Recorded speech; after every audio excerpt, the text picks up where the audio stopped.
Salut à tous et à toutes, j'espère que vous allez bien. On se retrouve pour la toute première vidéo de cette saison 2022-2023 de ce débrief Ligue 1 entre le Racing Club de Lens et le Stade Brestois. Victoire du Racing sur le score de 3-2 ce dimanche à 15h au Stade Bollard de l'Hélice. Une ambiance exceptionnelle, une ambiance de dingue dans l'avant-match, avec l'entrée des joueurs et puis l'entrée des gardiens, l'échauffement avec les Vauves en de la cour, tribune, virage populaire, pareil en traînant d'en face. Vous avez bien pu voir, j'étais partout sur les journaux, sur la Voix du Nord, la Voix du Nord de Lens-Liévin, je suis sur la une, sur l'info.com, je suis sur une story pendant l'échauffement. Voilà, c'était incroyable ambiance, tout était réuni pour passer une très bonne dimanche après-midi. La pelouse du stade, un billard, cette pelouse, incroyable. Et puis surtout, le déploiement du tifo de la part des Red Tigers, c'est tout simplement énorme du tifo de la part des RT. Donc il y avait tout. Les statistiques de cette rencontre: 62% possession de balle pour le Racing, 38 pour les Brestois, 17 tirs, 7 cadrés, 3 au fond des filets pour le Racing, 6 tirs, 4 cadrés, 2 au fond des filets pour les Brestois, 407 passes pour le Racing, 205 passes pour les Brestois, 2 cartons jaunes pour le Racing. Les joueurs qui ont été sanctionnés par monsieur Léonard David Pereira d'Acosta et Kevin Danso. Et puis 4 cartons pour les Brestois. Un copo qui est organisé par Franck Hez, Samba dans les buts. Un Samba, première mi-temps, où il était beaucoup serein. Il n'y avait pas beaucoup de grand chose à faire. Encore une fois, dans ses relances, toujours aussi rapide. Toujours rapide. Dès qu'il capte la balle, direct, il joue vite pour essayer de jouer vite nos contre-attaques. En 5 mi-temps, sur le premier but, il ne peut rien faire. C'est Kevin Danso qui met la tête sur la frappe de Bekebla. D'ailleurs, le but a été accordé par Bekebla, par la Ligue 1 et la LFP. Et puis le deuxième but, c'est sur penalty. Le premier, il arrête. Mais là, on en reviendra après sur les situations d'arbitrage. Puis le deuxième, juste un peu de vitesse, une frappe bien au premier poteau de la part de Decatillo. Mais sinon, dans l'ensemble, il a fait son match, mais pas grand-chose à justifier pour Brice. La défense à 3. Grady, Danso, Medina. En première mi-temps, une défense sereine, une défense sans difficulté. Surtout, il y avait un duel en première mi-temps entre Kevin Danso et Irving Cardona. À plusieurs reprises, Danso coupait les trajectoires de Cardona. Parce que Cardona, lui, c'est un joueur qui aime bien prendre la profondeur et les appels de balles dans le dos de la défense. Et que Danso a fait à plusieurs reprises dans ses interventions. Voilà, il y a eu un duel entre ces deux hommes. Et puis Grady, Facundo, on a eu beaucoup de percées des deux Axios. On a eu beaucoup de percées de Medina aussi et de Grady. Bon, ça, il n'y a pas de... sans doute. D'ailleurs, c'est lui qui a la récupération sur le premier but de Flo Sotoka, où il y a un jeu. Second mi-temps, Brest a ouvert leur jeu, parce que Brest a eu ils ont mis beaucoup la défense, comme la saison dernière, quand ils ont mis un Bollard. Et là, en second mi-temps, ils ont ouvert leur jeu, parce qu'il fallait... ils se sont dit, se regarder à 3-0. Il fallait absolument que les Brestois ouvrent leur jeu. Et quand ils vont ouvrir leur jeu, ça nous a mis en difficulté pour la défense, avec Bellali, avec Cardona, Decatillo, Honorat aussi. les hommes classiques. Et sur la seconde mi-temps, il y a un joueur que j'étais déçu et qu'il fait partie de mon premier flop. Ça sera Kevin Danso. Une seconde mi-temps où il est passé à travers pour moi. Je l'ai pas reconnu. Le premier but à la 65e minute de jeu pour les Brestois, du 3-1, un but de Bekebla accordé par la LFP, où Bekebla arme sa frappe. Et derrière, t'as Danso qui veut très bien jouer, qui veut voilà, faire le plus dur, il met sa tête. Derrière, ça trompe Sambap qui était dans la trajectoire de la frappe de Bekebla. Et derrière, dans le saut, il la met dans notre but. Ça fait 3 buts à 1 à ce moment-là. Et puis à la 77e minute de jeu, 77e, il y a un corner côté brestois, leur côté Trana droit. Et dans le saut, normalement, il y a faute sur le nouveau défenseur brestois qui ont recruté et une poussette sur les deux mains. Il n'y a pas de côté tension possible, il y a penalty accordé. Là, on va revenir à Michael Léonard, à l'arbitrage, que je ne l'ai pas aimé, c'est sur le penalty de Flo Totoka. On voit sur les réseaux sociaux, sur Twitter, où il y a un joueur brestois qui rentre dans la surface au moment de la frappe de Totoka, alors que lors du penalty de Decatillo, Medina est rentré dans la surface. Il a fait l'appel à la VAR, retiré le penalty pour Decatillo. Et là, ce que je n'ai pas aimé, c'est qu'il n'a pas fait... il n'a pas regardé dans l'oreillette au cas où. À chaque fois qu'il y a un penalty, tu regardes, tu vérifies toujours dans l'oreillette qu'il n'y a pas un pied sur la ligne du gardien, ou alors s'il n'y a pas un joueur qui rentre dans la surface au moment de la frappe du tireur. Et là, je pense qu'il aurait dû faire une intervention de la VAR et penalty à retirer. Le penalty était logiquement à retirer puisque Fadiga, l'arrière droit brestois, est rentré dans la surface de réparation. Voilà. Et puis aussi, en 5 mi-temps, à la 45e minute de jeu, il n'y avait pas penalty pour Brest sur Belali. Et puis au passage, en contrario, il y avait bien penalty sur Seko Fofana. Les Brestois, il faut arrêter de pleurer au bout d'un moment. Mais il y a bien penalty sur Fofana puisqu'il était accroché à la semelle. Et puis une petite bousculade qui gêne aussi leur défenseur capitaine Chardonnay. Et derrière, boum, Seko Fofana, il tombe, il y avait bien penalty. Pour Seko, sans doute possible. Nos deux pitons, David Machado à gauche, Frankowski à droite. Frankowski, où je l'ai souvent critiqué sur les matchs amicaux, où j'ai trouvé moins bon que en passant de club qui est parti à l'OM. Et Frankowski, il a fait son match. Magnifique match de sa part sur son côté droit. Passeur décisive sur le deuxième but de Flo, sur le corner bien frappé, le coup de pied arrêté, les tirs propres. Ça sera lui, normalement, notre tireur de coup de pied arrêté sur les corners et les coups francs. Il a très très bien tiré. Et puis, il est décisif sur le but de Totoka lors du premier but. C'est lui qui est au centre et derrière, il y a un petit cafouillage.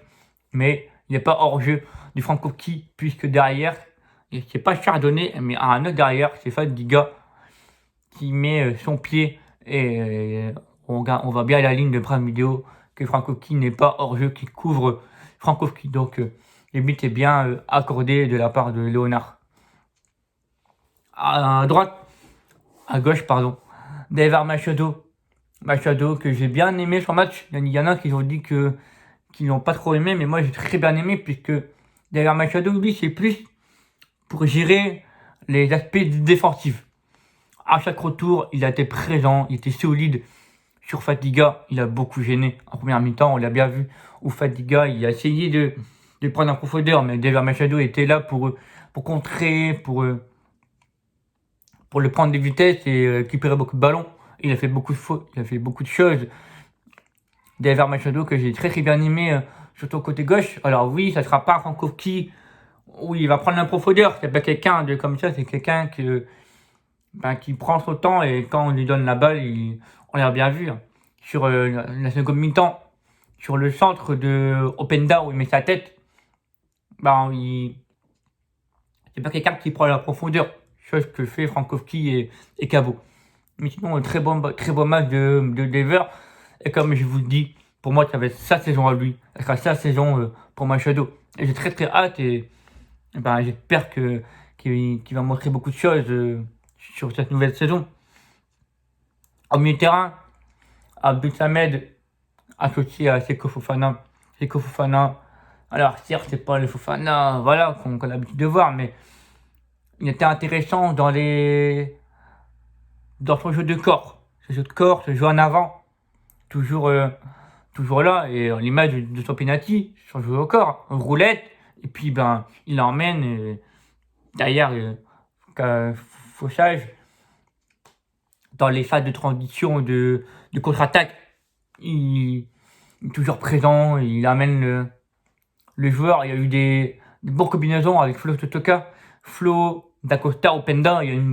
On sent qu'il y a quelque chose qui est en train de s'ouvrir en une connexion. Et surtout, que j'ai bien aimé, mais c'est celui à côté qui gérait l'aspect défensif. Mais Abdul Samed, qu'est-ce qu'il est très intéressant. Dans ses récupérations de ballon, dans technique aussi.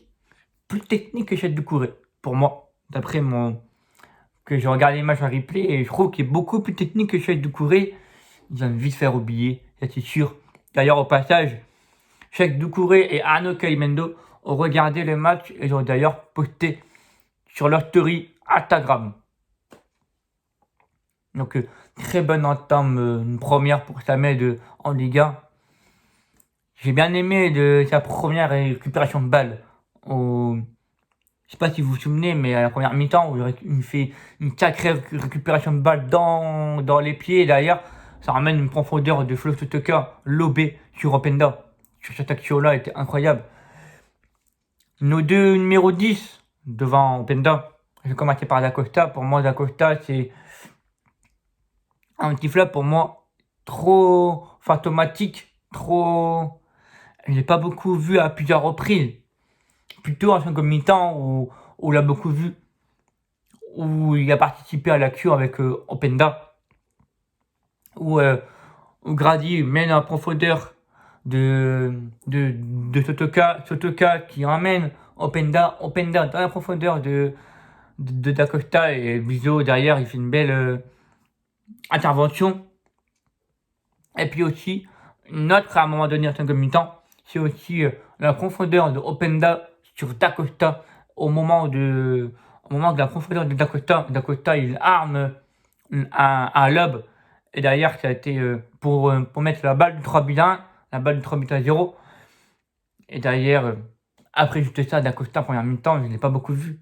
Juste, oui, ils sont joués au corps, ils sont en position. Mais pour moi, il est dans le jeu, je ne l'ai pas beaucoup vu. C'est mon avis.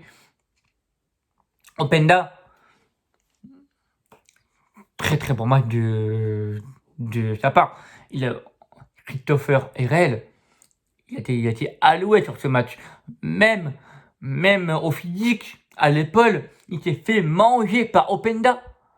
À l'épaule, il s'est fait manger par Openda. Il a mangé la pelouse. Vous vous souvenez d'une balle lobée, Openda, bim, coup d'épaule, à terre, mange la pelouse. Et derrière, ça lui manquait la finition. Openda, il aurait pu me faire. Il aurait pu marquer son premier but à Bollard. C'est à chaque fois qu'il est manqué à Loïs, c'était ses contrôles de balle. À chaque fois, ses contrôles étaient soit trop longs, soit mal. Mais sinon, il a fait un match très intéressant. Dans la profondeur, dans ses appels. Enfin, il prend l'information et direct, bam, il sait qu'il y a l'adversaire, qu'il faut gêner, etc. Il va le faire. Il va tout faire pour le gêner, etc. Donc, très intéressant de sa part pour sa première. Mais il va y avoir d'autres où il va ouvrir son compteur. Ça, il n'y a pas de possible. Et puis enfin, pour terminer, l'homme du match, Flo Totoka. Voilà, je pense qu'on est tous d'accord. Sur Twitter, Flo Totoka, l'homme du match. sur Instagram. Vous l'avez nommé Flototoka. Donc, ça, il n'y a pas de doute possible. Un triplé, coup du chapeau. Son premier but, c'est sur un centre de Frankowski. Bam, cafouillage. Et surtout, faut pas oublier le travail du premier but. Qui fait le travail, qui récupère la balle, qui la donne à terre, puisqu'il était gêné par un Brestois. Il le gêne, la met dans. Il a fait au moment où il fait la passe, et derrière il se lève, et bam, il y a un petit cafouillage, il fait une frappe sèche, ça va au fond du filet. Deuxième but, vous vous souvenez, ce but de la tête à Saint-Etienne l'an dernier, corner, close, bim, il coupe Bernardoni. Là c'est la même chose, corner, Frankowski, bim, tête, il coupe Bizot. C'est exactement le même but qu'à la Saint-Etienne pour l'égalisation. C'est exactement le même but. En fait, Flo, il m'a fait penser à Edinson Cavani sur ce match. Hein.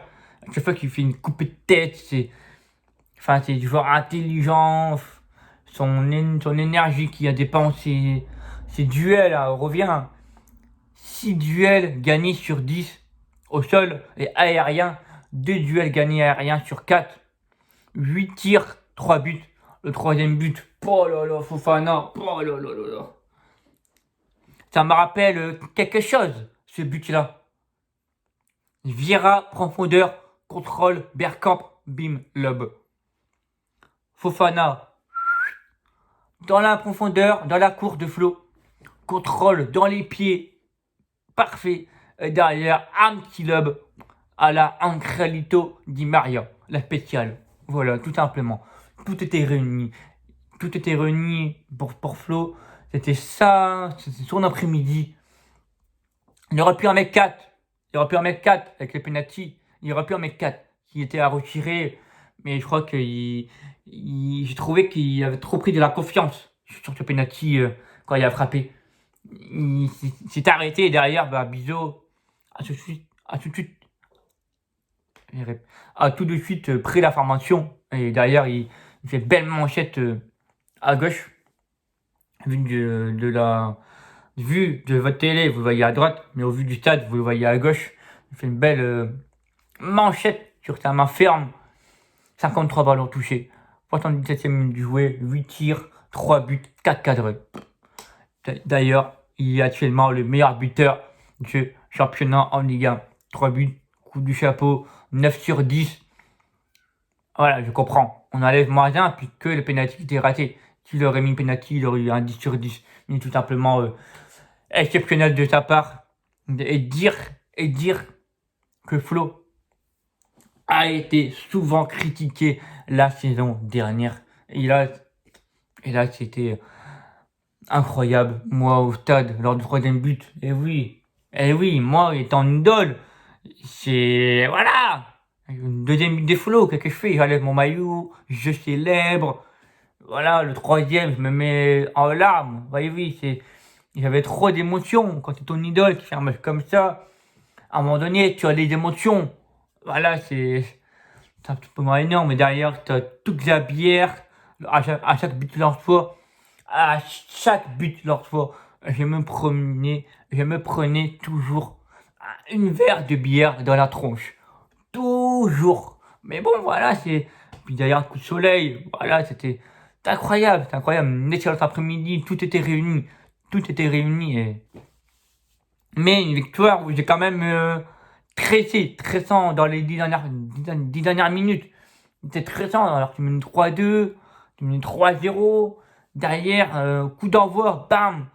Bref, tu te mets un pion d'un coup et ça nous gêne mentalement, physiquement. On a douté sur le deuxième but brestois et derrière, on a trop stressé. Le temps additionnel, j'en parle pas. Le temps additionnel, tout était réuni pour qu'on fasse un nul en fait. Tout était réuni. Voilà, heureusement que par la victoire. L'entrée de Berg, j'ai pas trop aimé. Son entrée de Berg. Son entrée est pas très intéressant à Patrick. J'espère que Patrick il va montrer beaucoup de choses parce que là il y a du client, ça m'aide, c'est voilà. Et j'espère. Après aussi, pour Reba, j'espère qu'on va beaucoup le voir, Lucas. Puis voilà. Vous avez bien pu voir sur les réseaux sociaux où j'ai posté à la fin, lors du chicotage. Eh, connaissant Jean-Louis Lucas, c'est un malin. Mais c'est pas là, c'est bien d'avoir un groupe comme ça, un groupe. Et voilà, chicotage. Hop, Jean, sur Toka et Jean-Louis, il a baisse le pantalon, le shirt à flot lors du chicotage. Voilà, c'est bien d'avoir un groupe comme ça, soudé. Enfin, on voit même sur Snap avec Ganago et Samed. Enfin, c'est incroyable. Avec Ganago et Dacosta. Enfin, on voit le groupe. On voit même aussi sur le Racing Initial. Christopher Wu, pareil. Enfin, tout y est. Pareil, Samba Pandore. Samba Pandore. Enfin, il y a tout dedans et c'est incroyable d'avoir tout groupe comme ça et qu'on est fier. Une fierté encore une fois pour Flo, une fierté pour moi et voilà. Et voilà, les amis, c'était tout pour ce débrief. Je pense que j'ai rien oublié à la fin, avec les Vouves, quand on quitte le stade.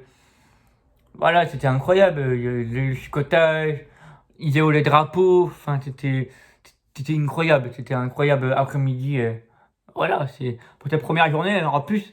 Une statistique, 12 ans et 4 mois après un triplé à Bollard. Eh oui, c'était Toafiou Maoulida. 12 ans et 4 mois après un triplé de Toafiou Maoulida. Et c'est Flo Totoka qui a écrit son tout premier triplé de sa vie, de sa carrière, un professionnel et surtout avec le R silence. Puis surtout, c'est le 31e Lensois à avoir un triplé avec le R silence. C'est le 31e joueur à avoir un triplé. Voilà. L'affluence du stade, 37 015 et le R silence avec cette affluence se place à la 3e position. Première, l'Olympique de Marseille. 2e, l'Olympique Lyonnais. 3e, le Racing. Et 4e, Lille. Voilà. Voilà, c'était tout pour ce débrief. Je pense que j'ai tout dit. Même si c'était long, mais voilà, c'est un débrief bien comme je l'aime. Donc voilà. On se retrouve. Alors, cette année, il n'y aura pas malheureusement des avant-matchs. Parce que je n'aurai pas trop le temps de faire des avant-matchs. Mais rien m'empêchera de faire des avant-matchs avec Steve, supporter de Marseille, avec Frankie Foot, avec Julien Le Gon, avec d'autres supporters sur Instagram et qui sera publié sur mon YouTube. Voilà. Et puis surtout sur leur chaîne YouTube à eux. Donc voilà. Mais cette année, il n'y aura pas de live. Qu'est-ce que je raconte? Cette année, il n'y aura pas d'avant-match sur ma chaîne YouTube. Que je n'ai pas trop le temps. Et puis cette année, j'ai trouvé un travail. Donc voilà. Donc il y aura des débriefs. Ça, vous pouvez. Pas de doute possible. Dans ma description, vous avez tous mes réseaux sociaux, mon TikTok, mon Instagram et mon Twitter. Voilà, vous avez mes 3 différents réseaux sociaux que je suis actif le plus possible. Facebook, personnel. Puis voilà les amis. Et puis on se retrouve dimanche pour ce débrief entre Ajaccio et Lens pour la 2e journée de Ligue 1. Prenez soin de vous, prenez soin de votre. Passez une excellente semaine, amis supporters, supportrices du Racing. Savourez du meilleur buteur de ce championnat. Savourez sa victoire. Allez-y regarder les matchs en replay. Eh oui, une info. Si vous avez l'application du Racing, le Racing à chaque fois publiera tous les matchs à domicile en replay sur l'application du Racing. Voilà. C'est une info que je tiens à vous préciser parce qu'aujourd'hui, le Racing, dans l'après-midi, j'étais dans mon canapé. Et puis là, je vois une notif. Le match est en replay, en redirect. Parfait, j'ai pu regarder le match, revisionner, voir les choses qu'ils allaient pas, surtout les penalties, pour voir. Et puis voilà. Donc ça, c'est très intéressant de la part de l'application du Archi-Lens. Voilà. Prenez soin des vôtres, soin de vous, savourez du meilleur buteur du championnat, Florian Sotoka, le GOAT, je pèse mes mots, le meilleur set de ce championnat, meilleur que Mbappé, meilleur que Klose, tout ce que vous voulez, c'est le GOAT, Florian Sotoka. Voilà, et puis comme je dis, comme toujours, la fois un jour, la fois toujours. Ciao les amis, c'était Thibaut.